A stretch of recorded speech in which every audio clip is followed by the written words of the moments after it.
Welcome back, everyone, to Masters Tour Montreal Online. We are ready to bring you the second semi-final of the day. I'm Raven, and joining me is Frodan for this one. And how are you doing today, Dan? Because honestly, we've had a weird day of Hearthstone, I'd say, with a lot of ups and down moments right now.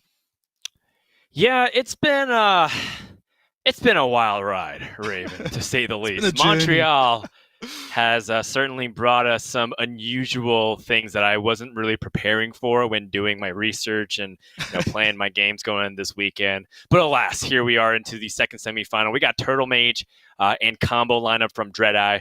We got a pretty run-of-the-mill The Good decks from Cagnetta, who is probably still riding off the roller coaster of emotions. Yeah, the adrenaline series. Going up against Dravo, but at the end of it, the most important thing is getting this win, because I think a win for DreadEye pretty much puts them in the very high likelihood. I'm talking about like 90-95% chance to become a Grandmaster. And then for Cagnetta, his chance to become a Grandmaster won't exist unless he gets to the finals, because of just how competitive that region is. Right. That's it. And with only one more Masters Tour left, things would have to either go very right or very wrong for certain people, for it to really mix up the outcome once this one is over. And this is something I really have enjoyed about this tournament, honestly, Dan, is the clashes of very different lineups like we're getting now between these two players. You just mentioned it. We have like DreadEye with Highlander Hunter, Turtle Mage, Mali Druid, and this sort of weapon stealth rogue. And then we have Cagnetta with, again, just like you sort of mentioned, the standard lineup with maybe the sprinkling of the Malygos Druid in there. So I do think the actual variety of lineups we've seen in this Masters Tour and the variety of lineups we've seen do well has actually been pretty cool to watch. Yeah, very much so. I think that as much as there's been, a lot of different stories that we can gravitate towards for this weekend, the number one thing that stands out to me is just the amount of variety in Conquest lineups that are currently existing in the metagame, which has been really fun to see. Whether or not certain power levels are appropriate, whether or not we want, you can talk about the mechanics of certain classes or certain cards. They can come under fire, and that's up for debate. But, overall, I think it's hard to argue that we have had a really good tournament meta. I would like to see it a little bit more from some of the bottom classes be represented, right? Like Paladin, Shaman. Right. But even then, they still had their time on broadcast and was effective in certain lineups.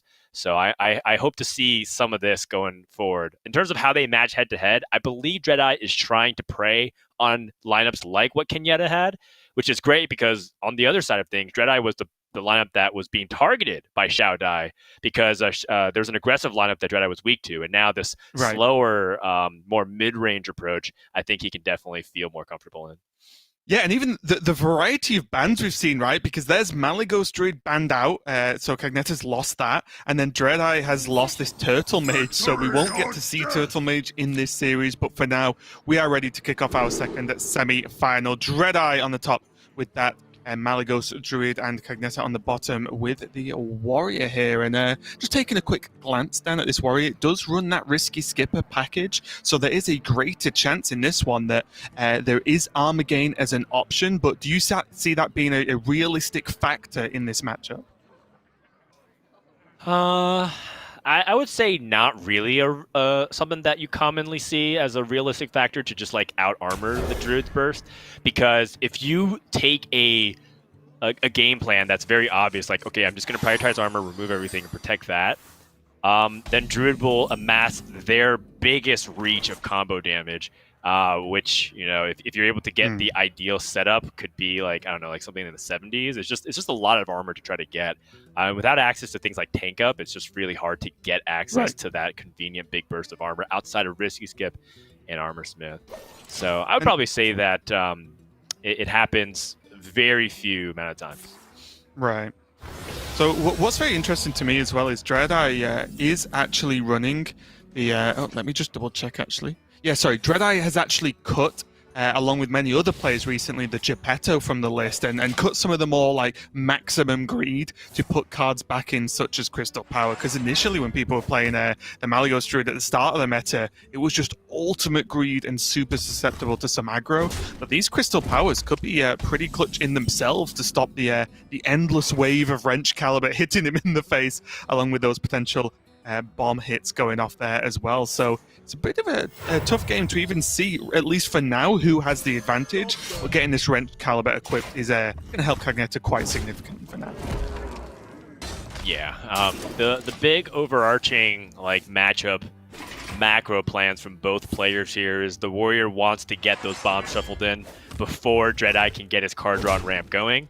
And DreadEye is just pretty much going to take advantage of the fact that Kenya is more weapon focused and less minion focused, which has always been the bigger issue for Druid. When they start dealing with like mid-range minion sizes around like 5/5, 6/6, it starts to get really troublesome, which is why up against other matchups like Rogue, it starts to get tricky when they start introducing Questing Adventure and Van Cleave, but also have, you know, weapon aggression tactics as well. So we'll see Cagnetta, whether or not these bombs, I mean, right now he doesn't even have enough time to shuffle in all the bombs before the ramp starts hitting out, but we'll see whether or not he even has the ability to handle DreadEye when he starts to turn the corner with things like Guardian Animals. Yeah, he has got some good tools already, though, and also just nice sequence in there, making sure he gets the Corsair cash used up before he goes for that cutting class. So pretty solid and pretty aggressive weapon there, but like you said, now is the moment for DreadEye. Gets the Guardian Animals out, and the all eyes are now on Cagnetta, right? Like, can he deal with this board or not? And it's a tough one because priority number one is normally taking down that Twilight Runner, right? To stop the card draw and stop the support nature of that card for Druid. But I don't really see a good way for Cagnetta to do this. Yeah, I think that Cagnetta, with a lack of Blade Storm, a lack of Lord Barov. A little bit off. I don't think he can prevent this. Yeah, and it's really unfortunate. Like, what's actually kind of unfortunate is that he lost on both ends. He doesn't have, like, a justification to swing with his weapon this turn, nor does he have removal. And that's actually, like, you know, the double whammy. It's okay, like, Twilight Runner drawing cards, sometimes it happens. But what really sucks is the delay of his game plan and progressing forward. Remember, we talked about how many weapon charges he has? It's going to be tricky to get all that out now. Yeah, and this is what I want to ask as well, right? So, although it didn't look like a nice weapon swing by any means, there was an option to actually swing weapon this turn, put the Teacher's Pet to 1, and then there could have been other options instead of Blade Storm and go for like Risky Skip at Armorsmith turn next turn to then swing into the Twilight Runner. Do you think that was a potential route for Cagnetta, or was it really just the fear of a potential minion getting healed back up like we can see this Crystal Power being used now? I think that, well, hold on. This Blade Storm ends up being hang on a minute. really, really nice and helps clean it up. It's a really good question. I think a lot of players think, like, should I be preemptively investing my swings into minions, right, if I need to get my weapon charges out? Yeah. But I think that life total is actually something that is important, right? We mentioned how it's not super viable to try to armor out of range. But at the same time, you don't want to just throw it away for no reason, and taking an additional 4 may actually open up avenues of Malygos Druid to somehow sneak a win right under your nose because of things like, you know, Force Ward and Omu, which gives you additional range that you don't normally have access to if you, like, say, play Omu, swipe, then play Malygos, Moonfire. That's the kind of like range that most people aren't used to if they haven't been introduced to this deck meta yet. Yeah, and it's definitely a bit of a tightrope to walk, isn't it, through maximizing damage on your end whilst trying to stop those sort of oddly shaped combos hitting you to finish the game. Only 29 for Cagnetta now, so it's not as if he's exactly sitting on a nice cushion of armor there. Luckily enough, this armor is real, so we do know it exists, and so does Cagnetta in this game at least. DreadEye, though, isn't exactly going quickly either, though, right? He does have Swipe Moonfire, does have Extraza, but I think he needs to really look at getting this getting this second overflow available for him just to get some card draw. But the problem, or the weird issue right now, is he doesn't really have dumpable cards, right? Not really. Not actually. I mean, he could have set up other forms of card draw, but right now he just needs to get that overflow going, like you're talking about. The issue is kind of like this interesting dynamic where if you end up having very few cards in your deck, you're increasing the chances that bombs are able to get drawn. But I don't think that's like a primary concern. I think that's just something you have to just accept the risks on. So this does make sense playing this Teacher's Pet. Cagnetta has so many weapon charges through the form of Horde Pillager and Wrench Caliber that now I think he can't really justify holding on anymore. That one turn was like because he had Blade Storm. I think he could have maybe argued that it should have been a hold. But I think I agree with this second opportunity to swing at the Teacher's Pet. He did. And a little bit rewarded. Bomb getting drawn almost immediately. Yeah, it's not too bad. I do agree as well. I do think the weapons do have to be swinging, because if you're going to not swing and pass because there's a Teacher's Pet on the board, then do you just lose the game at that point if you're not going to bother? Is this actually going to be Moonfire for one, just to make room for that overflow? Like I said, DreadEye suffering just a little bit where he has some of the decent combo pieces a bit too early available to him, and he doesn't have the big payoffs yet. Cards such as Anubis Defender are going to help out. Keep his hand a little bit empty again for the future, but still this has drawn just a couple of bombs. That is a little bit unfortunate there for DreadEye. Those are all 3 of the bombs, I believe, from the first Wrench Caliber. Oh, Deathwing. That ends up being a really good pickup if an Emperor Cobra does not come out of, yeah, that's the only fair, the Teacher's Pet. I do like this as long as that's not you take the risk. Yeah, you just take the risk. Yeah, I would say so. Okay, yeah, it's good.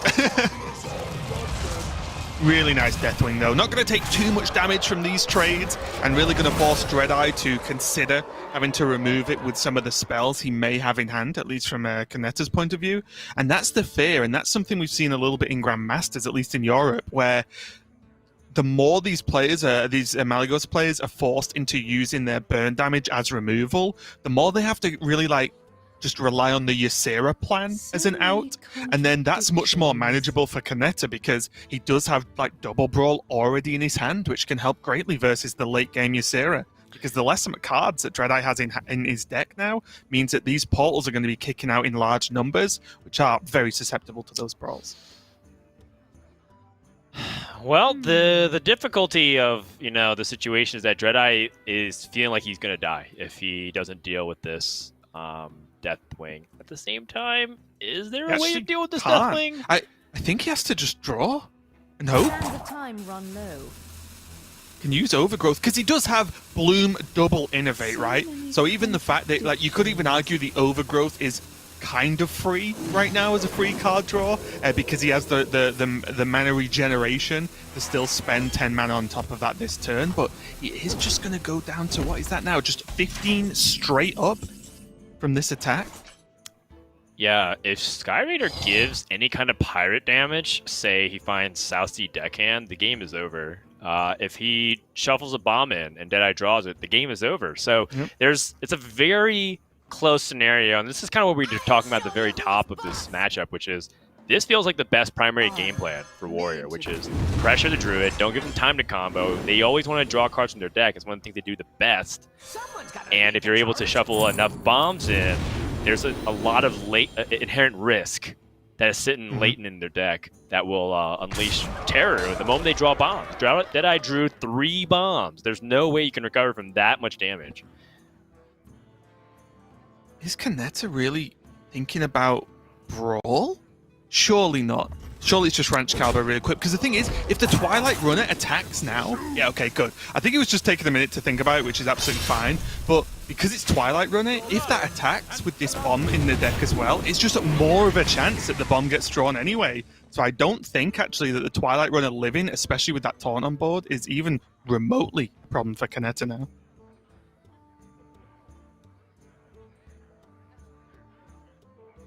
This has to be like Alex. Yeah, that's one option. I guess what you could end up doing also is swiping and just playing a Anubis Defender. That also seems pretty suboptimal. I think at this point you also have to just use some of that front-loaded ramp, so you can play Alex, Lightning Bloom, Innervate, Swipe. Mm-hmm. I think that makes sense, and you can recover some of your cards by attacking with this Twilight Runner. The reason why I like this play too is if you end up having this Alex Straza, we see that Cagnetta has 2 brawls in the hand. What I don't like about it is that if Alex is isolated on the board, you're weak to a Blade Storm. But I think in this position, because of the way the game has developed, you have to take some pretty suboptimal lines in order to find a way to win the game. I mean, we see, for example, DreadEye doesn't even have access to both Moonfires. Oh my gosh, he just draws another bomb. Yeah, well, DreadEye used a Moonfire earlier on, so Cagnetta knows that he doesn't have to worry about at least one of them. And I do agree, even though this play looks like it almost pains you as a druid to make this play, this is what he needs to do to try and defend and give him any chance at winning the game. Oh. Is that Sapper actually kind of bad? You can't play it right, because then DreadEye could just like Alex trade, and it bounces the Alex back, and they can just replay it. So, right.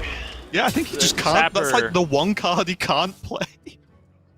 Well, it's actually good insurance. Let's say DreadEye ends up playing like Ysera and drawing a bunch of cards, and then a bunch of dragons come out. You can play Senket Sapper plus Brawl, and that pretty much guarantees the board clear. Either you win the Brawl and the Sapper stays alive, or whatever minion ends up surviving, Sapper ends up getting rid of. I suppose the idea here actually is that if the trade into the Alex and then the Alex just bounces and replays, if that happens, it's a nothing turn from DreadEye actually, because it doesn't do anything. The board state looks exactly the same minus the 4/4. Yes, DreadEye heals to 15, but then it's just another swing of the weapon, another bomb in the deck, and we're getting to the point now where, well, there's only 7 cards left, and at least a couple of them are bombs. How curious. Yeah, I think that Cagnetta was also considering the fact that DreadEye is on 8 mana because of the overload, so it should be a effective stall unless he has front-loaded ramp again to the second Innervate. That being said, I mean, DreadEye is 23 cards deep in his deck at least. I think there's another bomb in there, so it is likely. Oh, okay. Omu finds his way in the hand. So DreadEye actually has very close to the ideal combo. Just needs to find Malygos, and then he can do Omu, copy it with Germination, play Malygos, and then do a bunch of stuff. But now we're actually kind of going back to full circle to what you said, Raven, which is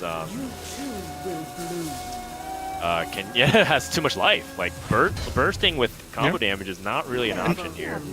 And it's the combination of the armor and also where did the bounce go? Oh, okay, bounce the Omu, not the Alex. Oh yeah, it's just a fail turn. That's just going to be the game. I'm pretty sure, because that was not the turn DreadEye wanted at all. He really wanted to play the Anubisat Defender here. There's not lethal technically. It's just very funny that he played Omu and used an Innervate for literally 0 payoff whatsoever. He ended with it accomplished nothing. Literally nothing. It was just hero power first. I think what he should have done was like done the trade first if he wanted to bounce the Alex Straza, right? So he bounces it, then plays the Omu and Innervate, and then can replay the Alex. I think that was the ordering he was looking for, but that doesn't matter. That's just going to be game. And what an odd ending to yet another strange game of Hearthstone we're having today, Dan. Yeah, it just... I don't think that the pan out would have favored DreadEye here. I just feel like he could have optimized turns much better in certain corners, but like, if he does that, does he win or not, right? That's kind of like the big question. And I think that he was in a bad enough spot that he couldn't, but like almost kind of foundationally, it felt like the Bomb Warrior got off running a little bit too quickly, and any kind of like offensive that Cagnetta did to set up just felt like it was setting up directly into Warrior strengths, which is like he extended onto the board, Warrior remove and swing, and then the Druid would draw cards which would deal damage from the bombs and then pass, and then Warrior would swing, and then he would try to extend a little bit to the board.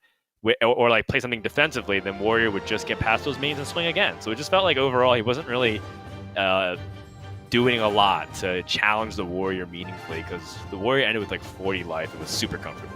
Yeah, like honestly, what really needed to happen there was DreadEye needed to actually make a Hearthstone turn that was relevant in that last turn. I think what he wanted to do, honestly, was get Alex bounced and replayed to heal back up, and then it was a long shot, but then basically draw Ysera, play Ysera, and hope your opponent doesn't have brawls. You know, and that's the long shot he needed to take the win there, but because he kind of that last turn didn't quite go as well as he wanted it to, did mean that's going to be 1-0 to cagnetta, and DreadEye going to go back to the drawing board, but switch over to this Highlander Hunter, Dan. And honestly, a deck I am a little bit surprised has actually made it this far. I'm surprised anyone even brought it, never mind has done well with it. Yeah, you know, I think that the Highlander Hunter, like, DreadEye is showing that this deck could be situationally very good. I mean, it's still, in my opinion, one of the harder curves to stop in Hearthstone if everything lands very nicely. It does kind of depend on Zephyrs a lot, and rightfully so. It is a Highlander deck. And at the same time, people are bringing classes that theoretically should be more vulnerable to it, right? Hunter is good, especially with mid-range games, to pressure Priest, and able to leverage that damage. Maybe a good way to really get damage against those turtle mages or any kind of slow defensive mages if they're out there. Wow, DreadEye with a pretty aggressive coin into Battle Mage. There's not many 1-drops in this deck, but he happened to draw 2 of them. Yeah, and I think that's just a solid nod towards what his hand looks like, right? At the moment, there's nothing really to coin into. If he had something more along the lines of, say, an Evasive Feywing, a Polkel even maybe, Dragonbane, like any of those, like, I want to say that higher curve, even though they're only 4s, but the deck does top out at Bran, actually, in this version of Highlander Hunter. So I think if you've got multiple 1-drops into 2-drop into 3-drop, just using the coin feels great here, because you just might be saving it for something that's never going to happen. It's going to pay off a lot, actually, here. Just the hero power, Yeah. push 3, back again next turn. Seems pretty good to me. Yeah, this may look kind of puzzling for a lot of people who say, like, why would you just play a minion that can immediately get hero powered by this sharpshooter? And I think that what's important is to recognize what Hunter could be doing if he didn't play that Wild Pyromancer. And I think a lot of times the #1 card you're afraid of is that Impressive Belmont, because it just puts out so much damage. It's problematic. It's a 2-drop. You don't normally want to use Shadow Word Death because it's even tempo and you've already taken that 5. So, you know, it's about, as much as it's not a great feeling because Hunter collected value for free, it's pretty much about staying even on tempo if you can, which he's not behind.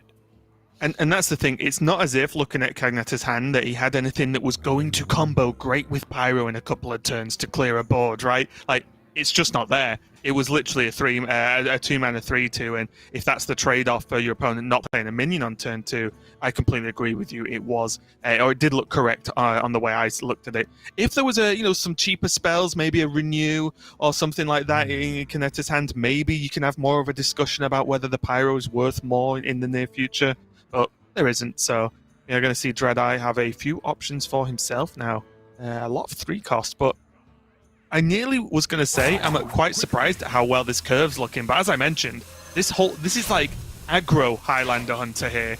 Like, it curves out. There's like, what, 1, 2, 3 4-drops, 3 5-drops, 1 6-drop, and 1 7-drop, and the rest is 3 or below. So it's as close to a Face Hunter as you're going to get if it's Highlander. It's pretty crazy.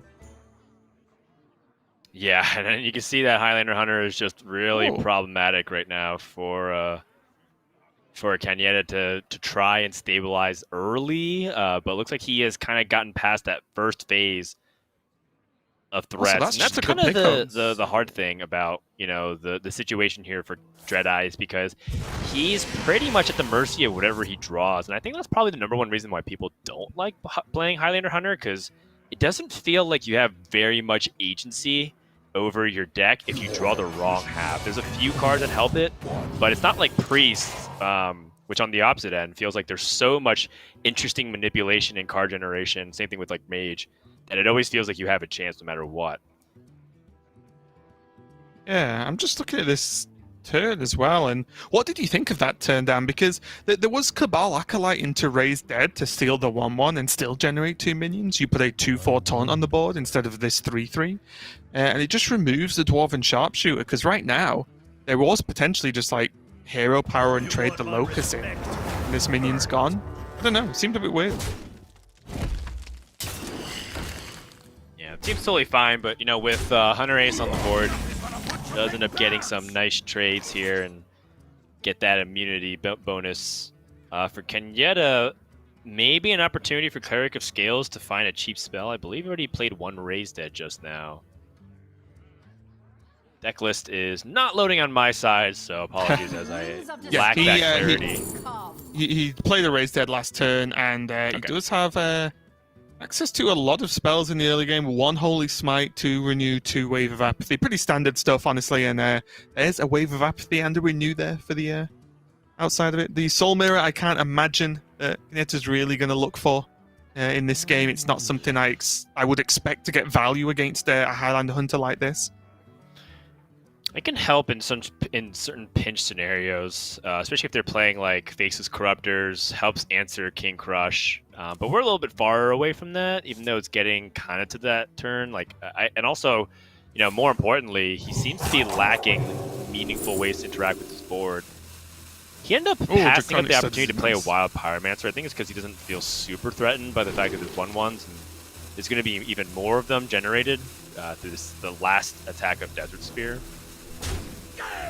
Yeah, I think this is okay, because one of the 1/1s dies to this Dwarven Sharpshooter anyway, so he's just got to take the heal there, and there is a chance that he's holding off for actually getting hold of an Apotheosis with the Pyromancer, which is a good use of that card that can actually pay off dramatically, with not only helping clear up a little bit of a board, but also almost resetting health in some circumstances, depending on how wide the board is at the time. Yeah, certainly. A Wild Pyromancer grows in value usually the longer the game goes because you have more cards to combo with it. It's not a card that you want to play individually because it's the definition of mediocre. 2 mana, 3/2. If you don't really combo with anything else. Look at the value this Ace Hunter Kreen has had, though, right? That is like, what, 3 turns of immunity trades that have happened now, I think? Yeah, you know, if you were thinking about, you know, how much health it's gained, it's basically given, like, you know, 4 health so far to other minions, so very much a high-value card just in this early phase of the game. Cagnetta can steal a card with Cabal Shadow Priest straight up, can also use the Cabal Acolyte, so ends up just taking Legendary for himself, and now DreadEye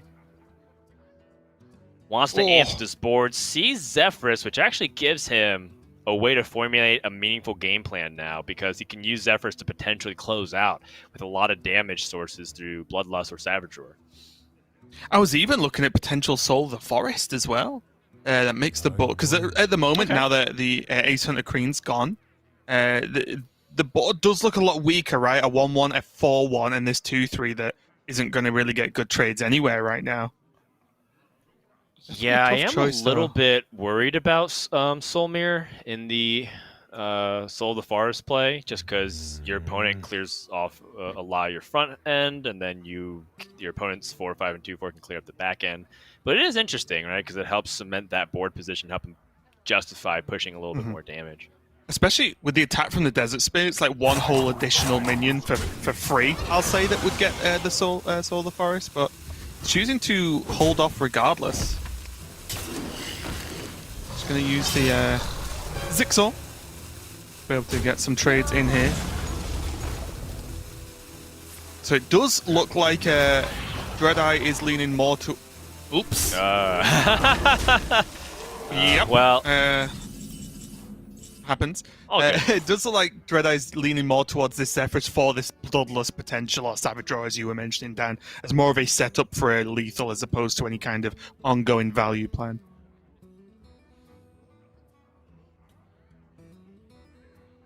Yeah, Cagnetta finds a Sethic Veil Weaver. Not enough spells. This is kind of the downside of like the Wild Pyromancer setup, which is he doesn't actually have enough 1-mana spells or cheap spells, and the way to get them is Cabal Spellkin. But that's also going to take up most of his mana here. So I think Cabal Acolyte, Draconic Studies, see if he can get fortunate enough to pull the mini Layok off the board. Fairy Dragon can fill out the rest of his mana curve. Oh, picks Deathwing. Okay, that's a very I pessimistic point of view. I do like it though, right? Because outside of exactly Zephyrus, there's nothing that like consistently would deal with a Deathwing, and also, honestly, looking at Cagnetta's hand, outside of the Spellkin, I guess Spellkin and Sethic are important. But outside of those, his hand just isn't that good right now. So I do wonder how much he values or predicts that just a Deathwing on curve, depending on what DreadEye's turn looks like now, would just win him the game. Like if Hunter just can't answer a 12-12, Cagnetta is on 22. It's not as if DreadEye is like one turn away from lethal here. So I actually quite like the Deathwing pick. But I'll be honest, Dan, even if it was terrible, I think I'd just like the Deathwing pick anyway. Yeah, that's fair. I mean, it's one of those situations where it gives him a bailout if he is really struggling. And like you said, Highland Hunter not exactly known for its removal options here. So he ends up playing the Zephyrus and is offered Swipe, Sea Giant, and Soul of the Forest. I'm not sure what he was hoping for, because Zephyrus doesn't really offer Savage Roar or Bloodlust if it's not lethal a lot of the time, right? I think it needs to know it's lethal to offer it, and although we can see that a Bloodlust would probably make some good trades happen and let him push damage, well, Zephyrus isn't that clever, right? Like, it doesn't know, so not exactly sure. And he ended with a Swipe, and that is not that good, honestly. Not that good at all. It's okay. A lot of this does not seem optimal. Cagnetta needs to find some good spells here. In fact, actually, no matter what, I believe he's guaranteed to clear off at least everything except the Bone Chewer Brawler. Yeah. Oh, Wave of Apathy. That's a great pickup. Okay, well, I mean, the thing is, if you play... actually, Renew is interesting, too, because it might give him the third activation on the Wild Pyromancer, which is huge. I was thinking how Wave of Apathy works with the Bone Chewer Brawler, because every single proc on Bone Chewer Brawler makes it stronger.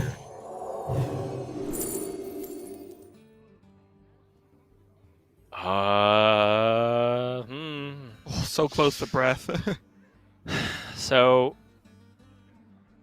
yeah, can't play Breath of the Infinite. Mass Resurrection, I'm just thinking about what minions have died, and there's a couple of reasonable ones, like Cobalt Acolyte, Sethic. The Sethic Veil Weaver, etc. Ace Hunter Crane. Sure, that's right. It technically has that on his side. Yeah, so it does just get buffed the once. Which makes sense, because it does... Well, okay, it is buffed more, but it went down to one attack, received the 1 damage, and just got +2. Pretty sensible there. Well, that ended up not being the ideal draw. And kind of like what you were saying, Betty wishes that he had an opportunity to utilize his Zephyrus. But you know what? Swipe here is okay. Helps him push damage. You also could totally just develop the Cobalt Sticky Finger and just push to try to see if you can get it done through minions alone.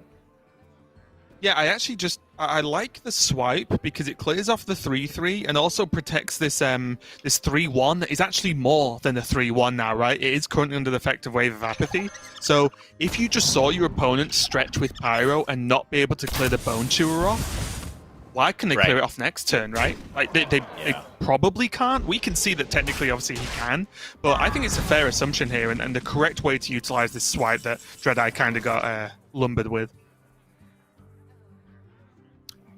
Yep, totally fair. And now Cagnetta is at that stretch where it feels like he is very close to death.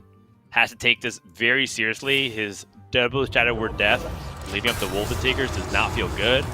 And DreadEye is looming closer. One draw was with his Dino Tamer brand. This game is over. Yeah. Looks pretty simple to me, DreadEye. You've got 10... oh, no, sorry. I thought it was on 10 mana. No, he's on 9 mana. That's even worse. Okay, I do like this play. Less susceptible to a lot of the removal. Mainly, of course, Shadow Word Death, but also potential Ruin as well. And also just keeps the Rot Nest in case he does pick up a dragon that he needs to utilize it with and get that sort of 1 minion snipe down.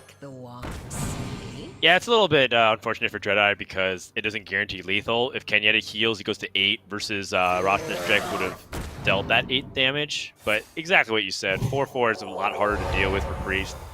A tail as old as Hearthstone itself. Yep. And that Wave of Apathy also isn't doing any favors for DreadEye. Cagnetta stabilized just barely again. Unleash. Oh. So, I guess if you're DreadEye, this is the time to play the Rotnest Drake. It doesn't really feel like a time to play Unleash just yet because it gets even better. Yeah, it's really tough here. I can't help but go back to Cagnetta and wonder, should this Deathwing be on the board by now? Because the problem is, with Hero Power Face being nullified every single turn because both Hero Powers kind of cancel each other out, like, is Cagnetta ever going to be safe this game? Oh. Has to be Mage Scribe, that right? changes a lot. The Mage Scribe gives him 2 additional spells that can potentially swing the state of this game here. Oh, he's going to greed for the Veil Weaver instead? Okay. Well, I think he needs to press Hero Power, right? I think that's what he's bothered about here.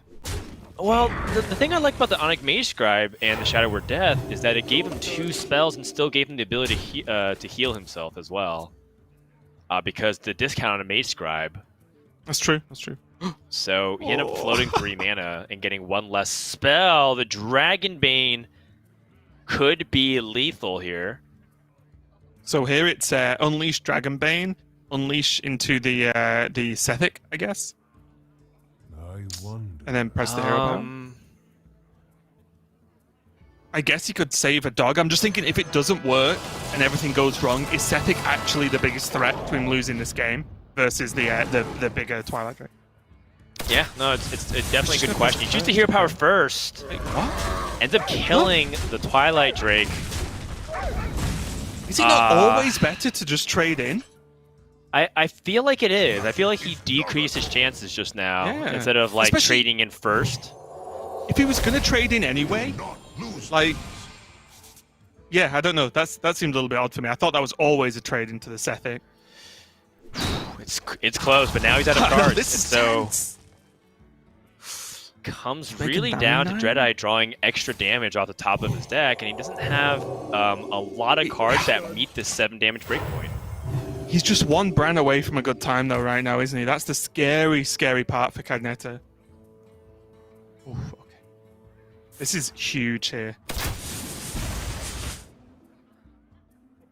There's also, I guess, like Lawkeeper Polkelt would also be like the 2nd worst draw for Cagnetta here, because that would push Dino Tamer Brand to the top of the list. When he sees it's just a Swamp Ooze, that's might make him feel a little bit better. I mean, this is getting to the point where DreadEye might not be able to find a way to end the game. Oh, no heals again. Oh, no Radiance. No Renew. So, in Cagnetta's perspective, is it better to actually forget about killing this ooze and pushing damage instead? 9 is a lot to miss. You put your opponent down to 14, and then you have 14 through the Cobalt Spellkin that has the Inner Fire, because it goes to a 5/5. Yeah, that would have been like lethal, right? If you did 18 across 2 turns, and then that next turn you'd Cobalt. If he kept the Inner Fire, I think he could have Wave of Apathy there. I think Cagnetta might be going a little bit too defensive right now. Another way. Yeah, understandably so. He's very concerned about his life total, but like sometimes giving Hunter that extra draw means the difference. He would have won this turn. I mean, the result-oriented thinking on our side, but like if DreadEye draws the Dino Tamer Brain from this spot, Kenya's going to be filled with regrets. Oh, so close. Yeah. Still only 5 with the Corrosive Breath. Cagnetta, he got away with it, but I will just wind all the way back to that Deathwing pick. I think there were moments in that game where just a Deathwing down, maybe especially after seeing the Zephyrus, because then you know it's not going to be an answer to Deathwing, right? Because it just wouldn't have offered some kind of weird answer to a Deathwing on a board with no Deathwing on it. So I think after that Zephyrus, there was an opportunity to just say, you know what, I'll completely clear the Hunter board. They're drawing 1 card a turn off the top, and I have a 12/12 to like 2 to 3 turn end the game. I think that was a reasonable plan. But cagnetta, even though he picked the Deathwing, didn't end up going for it. But that must have been a tense game for both players because there were multiple draws that would have actually just won the game straight off the top there for DreadEye. Yeah, very much so. And, again, these are really tight and understandably tense moments. And, I think cagnetta was probably just saying it's unlikely they draw it. And he probably did, a little bit of a scan in the deck list mentally. Are there any, cards that I have to be careful? Because if he left up one attack, does that end up changing the map on certain things? At the end of it, he's up 2-0, which is what's important. And he ends up getting the very crucial match point on the board right now. Just has to win with Mage. DreadEye needs to defeat Mage 3 times, which is hard to do because Mage is just very consistent. There's not too many bad matchups that Mage has, which is part of why it makes it such a reliable tournament deck. Even in the worst matchups, Mage totally has opportunities to steal one. And he's on the coin for game number 3, so that's a really good start already for cagnetta. Right, and I do think for this matchup, the problem that Highlander Hunter is going to have is if the mage or cagnetta gets one of those good early mage turns, where they go a bit wide, they've done some spells and so on. Hunter is not equipped to deal with that kind of turn right now, which is why you don't see tons of Highlander Hunter on ladder, because it just isn't equipped to deal with some of the mega powerful turns some of the other meta decks have, such as mage. And I think that's going to be a huge problem, especially looking at this opening hand from cagnetta. It looks very, very powerful indeed. And this might be a bit of a problem if he can actually land a relatively safe Mana Cyclone in this game.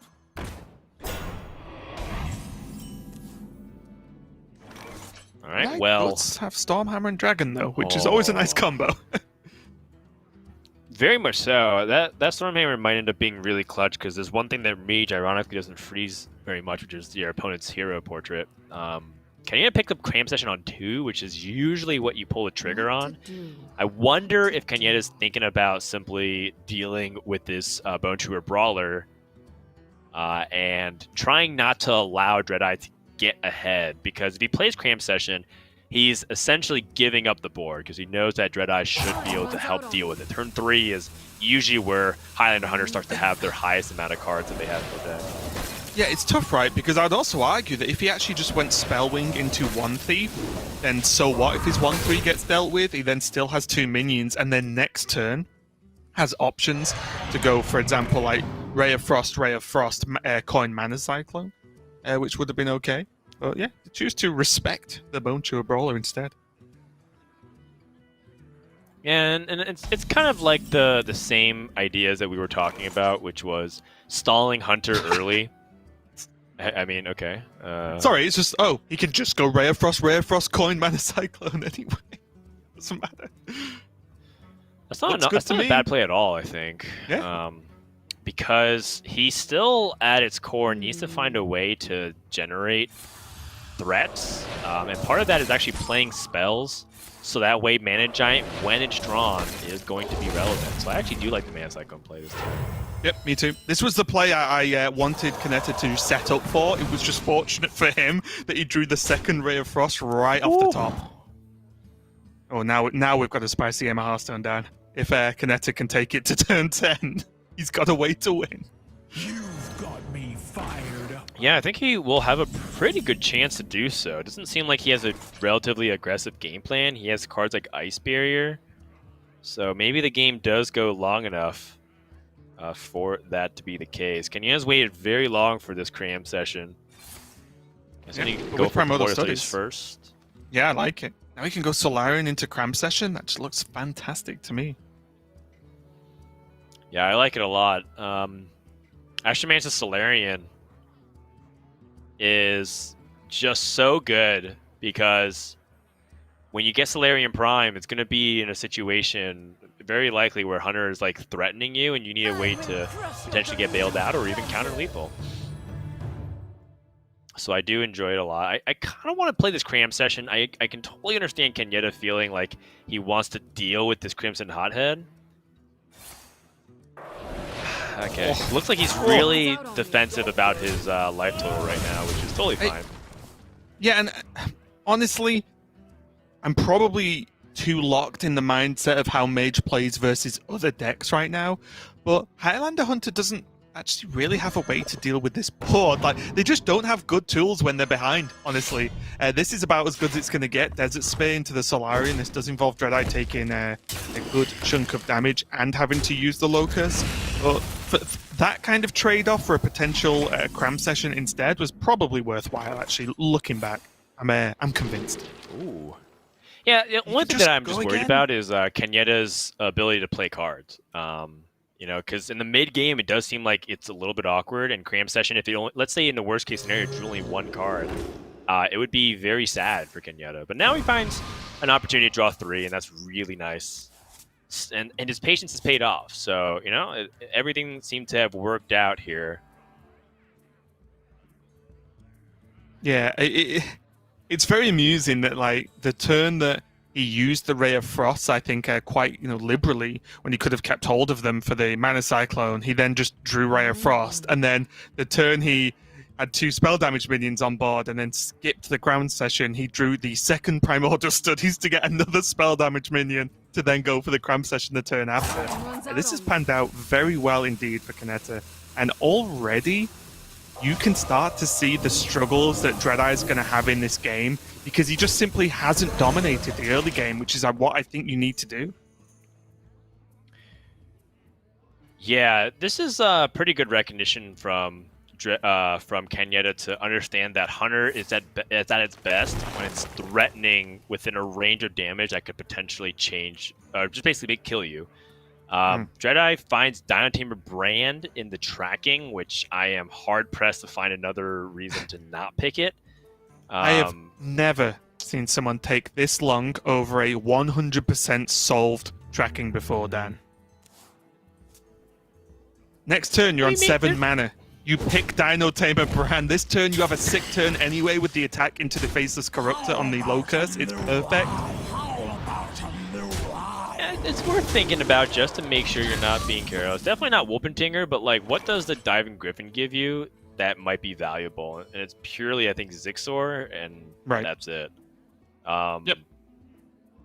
Right, here we go. So we kind of talked about how playing those early game spells are important for the moments you find Mana Giant, which is also partially why Cram Session is important. You can draw the Mana Giant.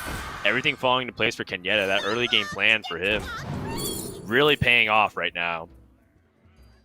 Rolling Fireball's too expensive, unfortunately, which would have been the nice silver bullet on turn 5 versus Corruptors. He's going to go for it anyway. Interesting. I mean, to be fair, he can just land this Mountain Giant, which... throwback. Mana Giant, sorry. Which would feel pretty good even into these Corruptors, because right now, I think that he has more than enough tools to... progress into this late game with Ice Barrier and the Yogg box. So I think even if this is a bit of a whiff, it's probably just worth dropping the Mana Giant for. Yeah, I like this.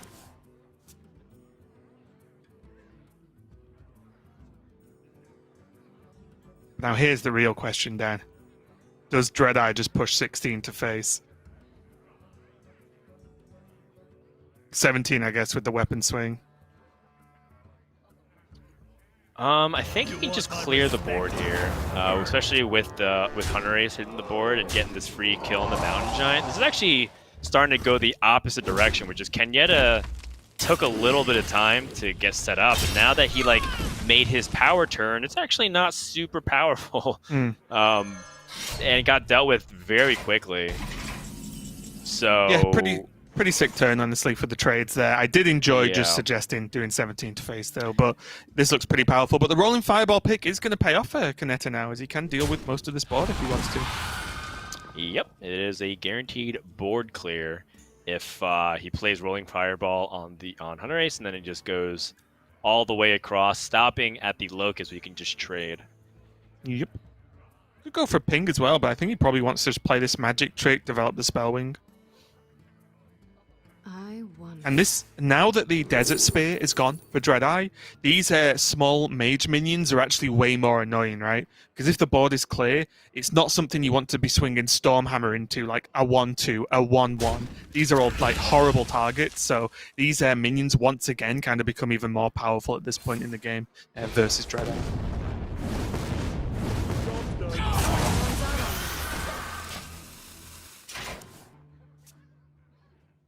All right, DreadEye's waited for a while with Dino Tamer. I think it's time. Make your opponent deal with this as we have entered a new phase, which is Hunter pressuring and taking out 11 of 30. And Cagnetta, this is partially why he's been so protective of his life, because he understands if he gave up 5 or 6 additional hit points, he starts to enter the territory of almost no return. Finds Solarian Prime off of his Arcane Intellect. Oh, Frostbolt. Frostbolt's super powerful right now. It is nice. Yeah, it's nice. Anything, I think, to freeze the King Crush, and then the assumption that it's likely that Solarian Prime will just deal with the rest of it next turn, or at least put Cagnetta in a very powerful spot here.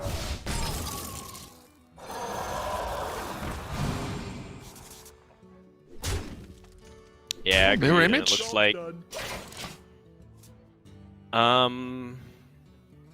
mirror image is useful. Obviously, did not have the mana to play that, but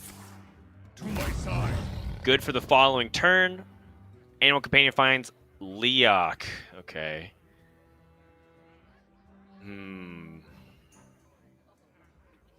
Yeah, probably not no what dragons he wanted. Yeah, no dragons to really unlock the power of his current hand with Corrosive Breath and the Storm Hammer. With Dino Tamer Brand already played, I think his ability to just kind of rush mindlessly to face is definitely weakened, but I still think it's kind of important that you keep this pressure game plan, because if you keep fighting and trade for minions on the board, Mage is just going to out-resource you. But here we go. Solarian Prime time. Interesting, okay. Oh, wow. Okay.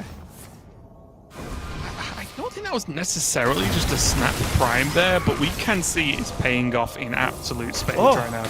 Although that's actually bad. Oh! Oh, look at Cagnetta's face. He's not prepared for a walking fountain, the order of which Solarian Prime sequence things end up being problematic. But the good news is that he has ways to influence this through the mirror image right now. He can also just play Wand Thief, maybe find an opportunity to freeze that walking fountain temporarily.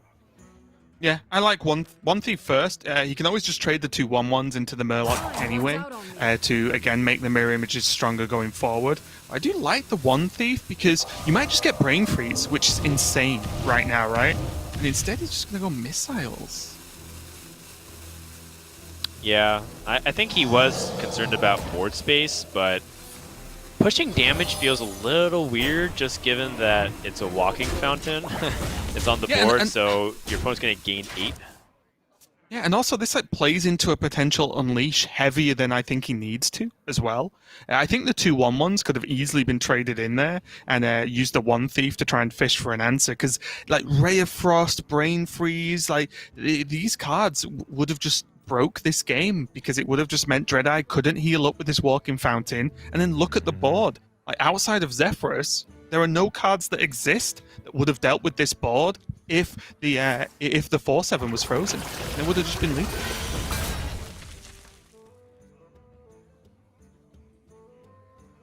I mean, it's still going to be a tough one to deal with, don't get me wrong. It's just that I think there was a chance there that Arcane Missiles didn't feel like it accomplished or was ever going to accomplish too much.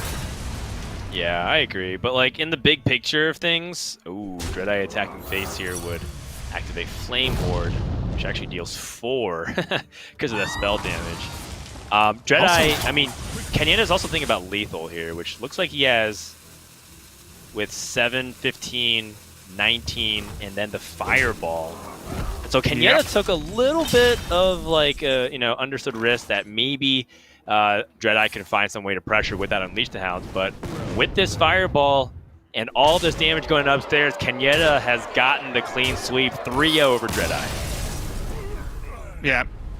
Fantastic feeling, I imagine, for cagnetta there. Pretty solid play overall. Again, there was just a few moments where I think at least I would have gone around it a little bit differently, but regardless, a 3-0 victory in the semi-finals must feel glorious, quite frankly. Going straight into the finals off the back of a pretty one-sided win, at least the way I saw it, Dan. It must be good for cagnetta getting ready to go into those final match of the day. Yeah, that's right. So the stage has been set for our 2 finalists to see, who is going to take it for Masters Tour Montreal Online. Remember, the win is really important now that we have an EU-dominated top 4 again. I am shocked. And whoever wins this is likely to become a Grandmaster. So good luck to both of them.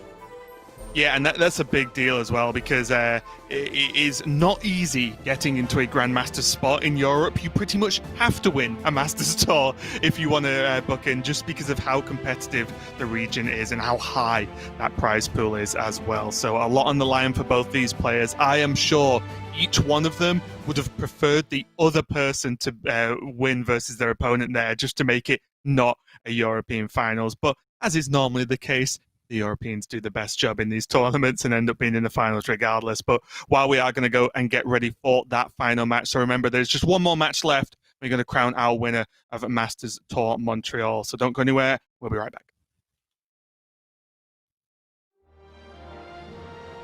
Masters Tour Montreal Online is brought to you by T-Mobile. Switch today and rank up to America's largest 5G network. T-Mobile.